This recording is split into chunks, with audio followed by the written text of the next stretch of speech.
C'est l'heure de tourner une vidéo dans mon nouveau décor. Salut à tous, aujourd'hui je vous retrouve pour faire mon book haul du salon de Montreuil. Alors c'est parti.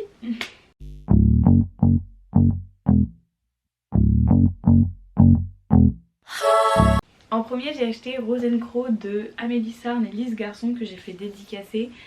On va suivre l'histoire de Rose qui a un don, c'est de faire pousser les plantes. Sauf que elle ne sait pas d'où viennent ses pouvoirs et elle se pose énormément de questions. Sauf que son grand-père il veut pas répondre à ses questions. Alors un jour il y a une sorte d'hybride genre homme-corbeau qui peut se transformer en corbeau qui vient la chercher et qui va l'emmener dans un monde imaginaire, enfin un monde magique où normalement ce monde va pouvoir répondre à ses questions. Le premier tome il est génial, les dessins ils sont trop mignons. Très jeunesse, très mignon. Bref, l'histoire est simple à lire, elle est très mignonne et super adaptée à la jeunesse et le prix est très abordable. Ensuite j'ai acheté Les fins de mois sont difficiles de Hubert Ben Ki-moon. Je vous ai parlé dans mon update lecture de bouquin. Du coup si vous voulez avoir mon avis, bah allez voir la vidéo. On va suivre l'histoire de Mathilde qui est une jeune fille qui va subir du harcèlement à cause d'une rumeur contre elle. Et bref, ce livre parle d'amitié toxique et de harcèlement très poussé. C'était super intéressant et très dévastateur aussi. Voilà. Ensuite j'ai acheté Tofi et moi de Sarah Crossan parce que j'avais adoré Inséparables, que j'ai acheté aussi au salon de Montreuil parce que je l'avais lu à la bibliothèque donc je l'avais pas. Mais bref, je vais commencer par Inséparables. On va suivre l'histoire de Tippy et Grace, ou Grace et Tippy. C'est deux sœurs siamoises qui pour la première fois de leur vie à 17 ans vont rentrer au lycée. Bref, une histoire qui fait pleurer, qui était incroyable et qui met... Oh, j'ai eu une carte, j'avais oublié. Qui est super cool, super intéressante et qui est incroyable. Et du coup pour en venir à Tofi et moi, ça parle de Alison qui est victime de violences familiales. Un jour elle ne tient plus et elle va décider de partir et un peu par hasard elle va faire la rencontre de Marla qui trouve en Alison une ancienne amie qui s'appelle Tofi. Oui, Tofi. Et du coup Alison, pour pouvoir trouver refuge quelque part et ne pas finir SDF, bah elle va décider d'incarner cette personne et de changer d'identité. C'est une super histoire d'amitié que je recommande. Pareil, la plume de Sarah Crossan elle est juste incroyable. Donc foncez! Ensuite j'ai acheté Sandgrove de Cécile Guillot que j'ai aussi fait dédicacer, qui est pour l'instant très sympathique mais j'ai un peu du mal à rentrer dedans. Madeleine elle débarque dans une petite ville du Wisconsin et il y a un seul truc qui la fascine, c'est Sandgrove, c'est une demeure abandonnée mais qui cacherait des mystères et des trucs un peu hantés. Quand elle se rend compte que sa petite sœur, elle a des comportements étranges, elle se demande quelle sorte de force obscure elle aurait pu réveiller. Un livre un peu thriller, horreur et tout, enfin ça a l'air grave cool, l'univers très sombre. J'ai commencé à le lire et il faut que je le continue. J'ai aussi acheté Et dans nos cœurs un incendie de Elodie Chan. Isadora, elle aimerait cramer la terre entière. Tristan à l'inverse, lui, dans sa vie, il n'y a rien qui va. Un jour au lycée ils vont se rencontrer dans les toilettes. Isadora elle a mis le feu à la poubelle et Tristan il était sur le point de se suicider. Leur rencontre va faire tout changer. Ça a l'air hyper particulier et triste mais ça a l'air génial et la mise en page était très différente des autres livres. Enfin vraiment il y a des... Ça a l'air trop chouette, vraiment la mise en page elle est trop bien, il y a plein de trucs comme ça. Bref, du coup il me tentait énormément. Et ensuite j'ai acheté Everless le tome 1 qui est de Sarah Holland. Julie elle vit dans la misère avec son père. Et dans le royaume dans lequel ils vivent, pour payer des dettes, ils doivent subir des saignées parce que là-bas tout se paye par le sang. Chelou.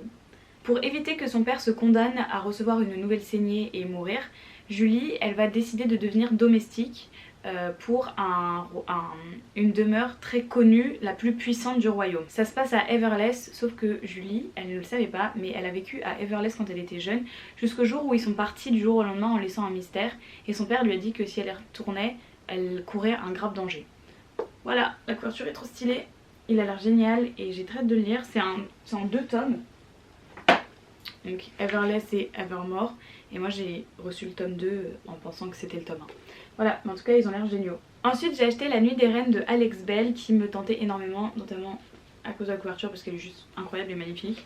Jude, elle vit dans les bas-fonds d'un royaume très particulier. Chaque année lors de la nuit qu'Oju, il y a une reine qui est élue. Bref, quand une reine est élue, elle est dotée de pouvoirs infinis et très puissants qui fait qu'elle peut choisir si elle veut faire le bien ou le mal. Ivory Monette, elle dirige depuis 50 ans quand elle se fait sauvagement assassiner. Bref, par vengeance, elle va prendre possession du corps de Jude pour retrouver son assassin. Et donc Jude, pour se débarrasser de cet esprit, de cette possession, elle va devoir aller dans les bas-fonds du royaume, où se mêlent magie noire et jazz. Ensuite j'ai acheté 10 garçons sur ma liste de Ashley Elston chez Albin Michel. On va suivre l'histoire de Sophie qui va avoir le cœur brisé. Parce que avant Noël, tout allait très bien jusqu'au jour où son copain décide de la larguer et rien ne va plus. Bref, elle va poser ses affaires chez ses grands-parents, sauf qu'elle est toujours au bout de sa vie.